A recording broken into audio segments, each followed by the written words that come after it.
ये कहानी सुंदरवन जंगल की है। टोनी चिड़िया अपने छोटे छोटे बच्चों के साथ रहती थी। उसके पति ने दूसरी शादी कर ली थी। तब से वो अपने बच्चों का गुजारा अकेले ही कर रही थी।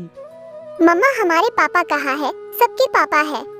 आप हमें पापा के बारे में क्यों नहीं बताती? जब भी पूछो बस बात को टाल देती हो। ये कैसी बातें करते हो? चलो जल्दी से ये दाना खा लो, फिर हम लोसी आंटी के घर चलते हैं। आप अपने दोस्त बुलबुले के साथ खूब खेलना।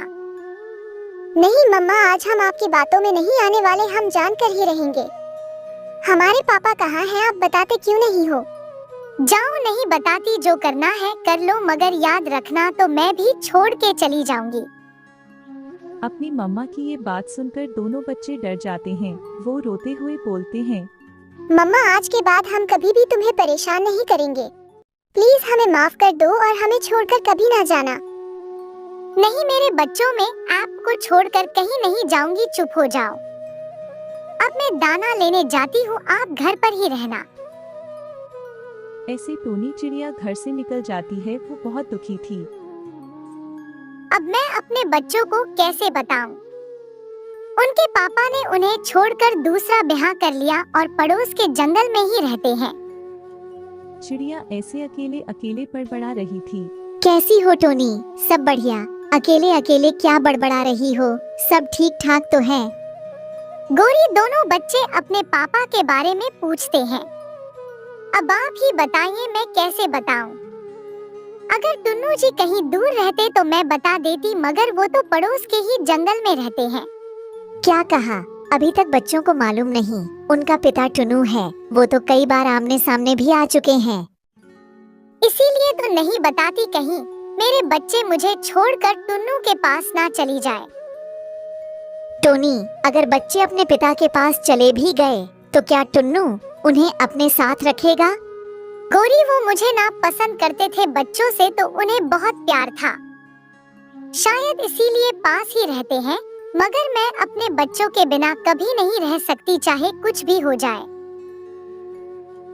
ऐसे टोनी चिड़िया दाना लेने आगे की तरफ निकल जाती है। गौरी अपने पति कालू के पास जाती है। कालू, पता भी है तुम्हें, चिड़िया के बच्चे अपने पापा के बारे में कुछ नहीं जानते। उन्हें तो ये भी नहीं पता उनके पापा टुन्नू हैं। गोरी, ये सारी बातें हमारे किस काम की? आप भोजन का बताएं। आज मुझे कुछ नहीं मिला, खाली हाथ ही लौटी हूँ। और मुझे भी कुछ नहीं मिला, तो फिर हम क्या खाएंगे? कालू, इसलिए तो चिड़िया की बातें कर रही हूँ। चिड़िया अपने बच्चों को टुन्नू के बारे में कुछ नहीं बताती, मगर हम इस बात का फायदा उठाएंगे तो चिड़िया से फ्री में भोजन खा सकते हैं। समझ गया, हम टुन्नू के बारे में बच्चों को बताएंगे और चिड़िया हमें ऐसे करने से रोकेगी, हम तभी दाना मांगेंगे।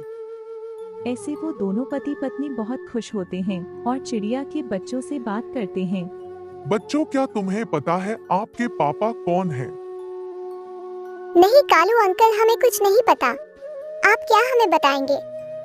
हाँ, मैं ही बताऊंगा तुम्हारे पापा कौन है, वह कहाँ है। कालू कौवा ऐसे बोल रहा था, तभी चिड़िया का ध्यान कालू की बातों पर जाता है। वो तुरंत ही बच्चों के पास आती है। कालू भैया, आपको क्या काम है? बताओ, मेरे घर आना कैसे हुआ? मैं तो बस बच्चों से बातें कर रहा था, काम तो मुझे तुमसे ही है। कुकू गुड़िया, अंदर जाओ। कालू भैया, बोलो क्या काम है? टोनी, मैं बच्चों को बता दूंगा, उनका पिता टुन्नू है, जो पीछे के जंगल में रहता है।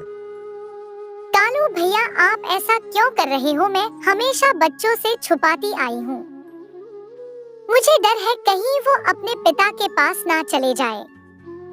फिर नहीं बताऊंगा, पर तुम्हें मुझे दाना देना होगा। कालू भैया, सबको पता है इन दिनों दाने का अकाल रहता है। मैं मुश्किल से अपना दाना ला पाती हूँ, आपको कहाँ से दूंगी? ठीक है, तो मैं किसी दिन बच्चों को सब बता दूंगा। उनका पिता कौन है, वो कहाँ रहता है? ठीक है कालू, मैं अब से तुम्हें अपना दाना दे दिया करूंगी, पर कृपया कर बच्चों को कुछ ना बताना।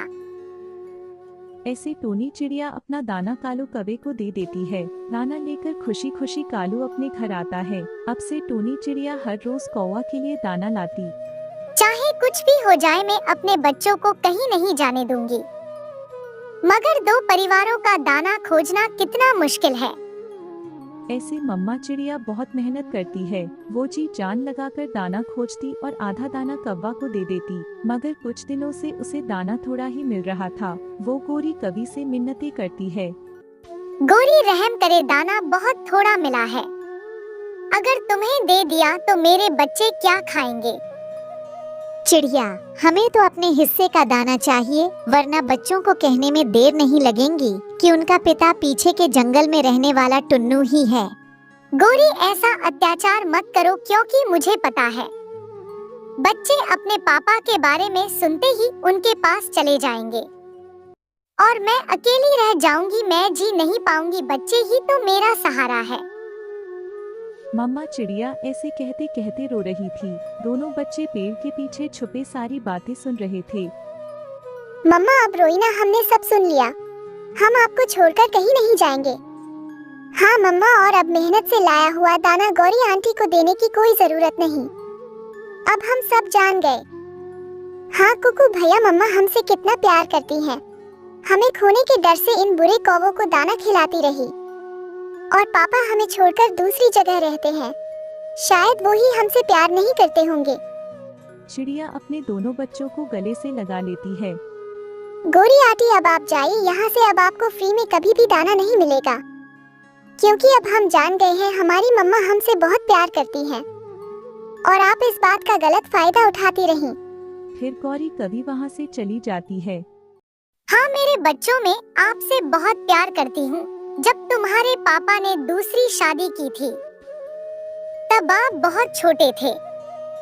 आपके पापा की दूसरी पत्नी ने मुझे घर से भी निकाल दिया था। मम्मा, फिर हमारे पास ये घर कहाँ से आया? गुड़िया बेटा, मैंने कड़कती ठंड में आपको छुपाने के लिए ये घर मिट्टी से बनाया था और मिलो दूर जा जाकर कपास को इकट्ठा किया ताकि मेरे नन्हे बच्चों को सर्दी न सताए। हाँ मम्मा, तभी तो मैं कहूँ हमारा घर मिट्टी का क्यों है। अब समझ आया, आपने इसे मिट्टी से बनाया था। फिर मम्मा चिड़िया खुशी खुशी अपने बच्चों के साथ घर आती है। आज वह बहुत खुश थी। चिड़िया का बेटा कोकू नदी पर बैठा हुआ था कि वहाँ पर कौवे का बेटा जग्गू कौवा आ जाता है। ये नदी मेरे घर के पास है, इसलिए ये नदी मेरी है, तुम जाओ यहाँ से। मम्मा कहती है ये जंगल सबका साझा है, फिर मैं क्यों जाऊँ यहाँ से? तू ऐसे नहीं समझेगा। मैं अभी अपनी मम्मा को बुलाकर लाता हूँ, वो पूछेगी तुझे। जग्गू कौवा भागकर अपने घर जाता है और अपनी मम्मा से कहता है, मम्मा मम्मा, चिड़िया का बेटा कुकू है ना, नदी पर पानी पी रहा था। मैं गया तो उसने मुझे पानी नहीं पीने दिया और मुझे गंदी गंदी गालियां भी देता है। जग्गू अपनी मम्मा से ऐसे झूठ बोलता है। उस कमजोर चिड़िया के बेटे की इतनी हिम्मत है कि मेरे बेटे को ऐसे कहे। मम्मा मम्मा, आप उसे मारे, वो नदी पर बैठा हुआ है। गोरी कावी जग्गू को साथ लेकर नदी की तरफ जाती है। कुकू बेटा, आप यहाँ बैठे हो और मैं आपको घर में ढूंढ रही थी। मम्मा, मैं अपनी दोस्त सुनीता तितली से बातें कर रहा था। आंटी, हम यहाँ बैठे हुए थे कि एक छोटे कौवे ने आकर कुकू से लड़ाई शुरू कर दी। गोरी कावी भी गुस्से में वहाँ आ जाती है। बदसूरत भूरे चिड़िया के बच्चे, तुझे तो मैं देखती हूँ। ऐसे कहते हुए गोरी कुकू को मारने के लिए आगे बढ़ती है, लेकिन कुकू की मम्मा टोनी चिड़िया कुकू के सामने अपने पंख फैला के आ जाती है। गोरी रुको, क्यों मेरे बेटे को मारने जा रही हो? मेरे बेटे ने तेरा क्या बिगाड़ा है? दूर हो जाओ चिड़िया, मैं छोड़ूंगी नहीं इसे। तुम पंख तो लगाओ मेरे कुकू को, मैं तुम्हारे पंख काट दूंगी। चिड़िया थी तो कमजोर, मगर अपने बेटे की खातिर गोरी कवि तो क्या पूरे जंगल से लड़ सकती थी। गोरी चिड़िया पर हमला करती है और चिड़िया भी आगे से खुद को बचाती है। दोनों में लड़ाई होती है। अगर गोरी को लगाती है तो चिड़िया भी कम ना थी, वो ब्याज सहित पूरा मुकाबला कर रही थी। मैं देख लूंगी, मैं तुम दोनों माँ बेटे को देख लूंगी, तड़पा तड़पा कर मारूंगी मैं तुम दोनों को। गौरी अपने जग्गू को लेकर वहाँ से चली जाती है। चिड़िया भी अपने बेटे को घर ले जाती है। मम्मा सॉरी, ये सब मेरी वजह से हुआ, मगर सच मैंने तो जग्गू को कुछ भी नहीं कहा था। मुझे सब मालूम है बेटा, मैंने सारी जिंदगी इन कौवे से डर डर कर गुजार दी, मगर मैं इन्हें अपने बेटे के पास भी नहीं आने दूंगी। कुकू बहुत डरा हुआ था। वो अपनी माँ के साथ लिपट कर सो जाता है। अगर मैं वहां होता तो मैं उन दोनों माँ बेटे को जान से मार देता। मारना तो है कालू जी, मारना तो है उन्हें, अब छोड़ूंगी नहीं उन्हें। वो चिड़िया और उसका बेटा मेरे हाथों से मरेंगे। दूसरे दिन कालू कौवा जंगल से जा रहा था कि वो देखता है कि एक जगह पर शिकारी पंछी बैठा शिकार की तलाश कर रहा था। शिकारी पंछी भी यहाँ शिकार की तलाश कर रहा है और इसका मतलब चिड़िया को मारने का प्लान तैयार है। दुष्ट कालू कौवा चिड़िया के पास जाता है। चिड़िया बहन, कल जो गौरी ने कहा, मैं तुमसे उसकी माफी मांगता हूँ। मैं बहुत ही शर्मिंदा हूँ तुमसे। कौवा ऐसे ही नाटक करके झूठ बोलता है। कौवा भैया, मेरा बेटा कुकू तो नदी पर बैठा अपनी दोस्त सुनीता तितली से बातें कर रहा था कि उन माँ बेटे ने आकर लड़ाई शुरू कर दी। मैं अपने बेटे को पीटता कैसे देख सकती थी। छोड़ो इन बातों को, तुम ऐसा करो, बेरी के पेड़ के पास दाना है, मैं अभी वहां से ही दाना लेकर आया हूँ। तुम भी जाकर वहां से दाना ले आओ। आपका बहुत बहुत धन्यवाद कालू भैया, मैं अभी अभी दाना लेने ही जा रही थी। फिर कालू कौवा धोखे से टोनी चिड़िया को शिकारी पंछी के पास भेज देता है। अब तो मैंने भेज दिया हूँ शिकारी पंछी के पास। आज तो टोनी चिड़िया जान से गई। कालू भी छुप छुप कर पीछे जाता है। कुछ सोचे बिना चिड़िया बेरी के पेड़ के पास जाती है और वहां जाकर दाने लेने लगती है। वही बैठा शिकारी पंछी उस चिड़िया को देख लेता है और टोनी चिड़िया पर हमला कर देता है और टोनी चिड़िया बहुत बुरी तरह से जख्मी होकर मर जाती है। एक बार तो कालू भी डर जाता है, मगर उसके इंतकाम की आग उसे फिर से खुश कर देती है। मर गई मेरी और मेरी पत्नी की दुश्मन मर गई। कालू घर जाता है। सांप भी मर गया और मैंने लाठी भी नहीं टूटने दी। मैंने चिड़िया को शिकारी के हाथों से मरवा दिया है गोरी। तो जो थोड़ी देर पहले आवाज आई थी वो चिड़िया की चीखने की थी। हाँ, मर गई छोटी चिड़िया और अब उसका बेटा मरेगा भूख से। मैं देखता हूँ कौन सहयोग देता है उसे। कुकू बेटा, आपकी मम्मा को शिकारी ने मार दिया है। सुनकर छोटे कुकू का दिल फट जाता है। उस छोटी सी जान पर यह खबर कहर बनकर टूटती है। माँ तोता अंकल कहाँ है मेरी माँ? शिकारी मारकर उसे साथ ले गया है। कुकू बहुत रोता है, मगर अब उसकी मम्मा कब लौट कर आने वाली थी। वो सारी रात रोता है और अपने मम्मा को याद करता रहता है। कोई भी उसका दुख बांटने नहीं आता। सुबह हो जाती है और वो उस जगह जाता है जहाँ वो सुबह सवेरे हर रोज अपनी माँ के साथ आया करता था। माँ प्लीज एक बार मुझे आकर मिल जाओ। मम्मा, मुझे बहुत याद आ रही है आपकी। मम्मा, मुझसे एक बार बात तो कर लो। मर गई है वो तो तुम्हें छोड़कर बहुत दूर चली गई है। अब कौन बचाएगा तुझे मेरे हाथों से? गोरी कौवी एक डंडा लेकर कुकू की तरफ बढ़ती है। कुकू अपनी जान बचाकर भागता है। अंकल तोते अंकल, वो कौवी मेरे पीछे लगी है। प्लीज मुझे बचा ले।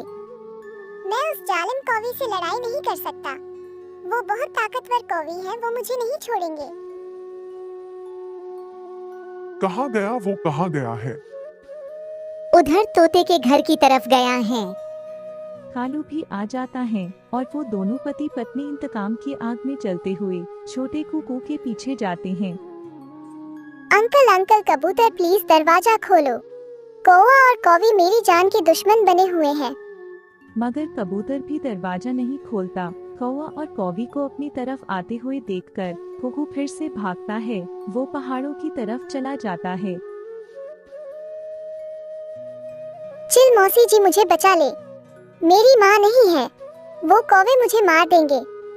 कल तुम्हारी ही माँ को शिकारी ने मारा है ना? हाँ मौसी, मेरी मम्मा को ही शिकारी ने मारा था।